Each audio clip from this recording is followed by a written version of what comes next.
తినిపించిన అమ్మకు తినిపించే రోజు వస్తుంది, ఆ రోజును మిస్ చేసుకోకండి. నేను నడిపించిన నాన్నను నడిపించే రోజు ఒకటి వస్తుంది, మిస్ చేసుకోకండి ప్రియమైన వారలారా. మిస్ చేసుకోకండి. అది చాలా భాగ్యం ప్రియమైన వారలారా. ఒక 3 నెలల క్రితం మా నాన్నగారు కూడా చావు బ్రతుకులో హాస్పిటల్లో ఉన్నారు. హాస్పిటల్కి వెళ్ళిన తర్వాత ఆయనను అలా చూసిన తర్వాత నేను మొట్టమొదటిసారిగా బాధపడింది, నా చెయ్యి ఎందుకు లేదు, మా నాన్నగారిని నడిపించుకునే స్థితి లేదు అని బాధపడ్డాను ప్రియమైన వారలారా.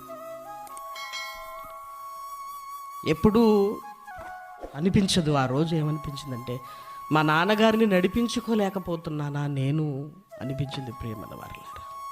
మీకు చేతులెత్తి మొక్కుతాను, మీ తల్లిదండ్రులను నడిపించే రోజు వచ్చినప్పుడు అది మహాభాగ్యం అనుకోకండి, అది శ్రమ అనుకోకండి ప్రియమైన వారలారా.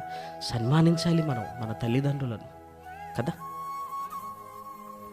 సేవ చేయించుకునే స్థితి వాళ్ళకు వచ్చింది అంటే ఇదిగో నువ్వు సన్మానించే అవకాశం దేవుడు నీకు ఇచ్చాడు.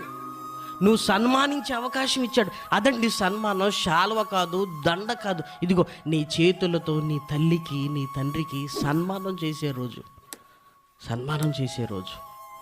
ఒక భార్యగా నిజమైన సహకారివి అనిపించుకునే రోజులవి.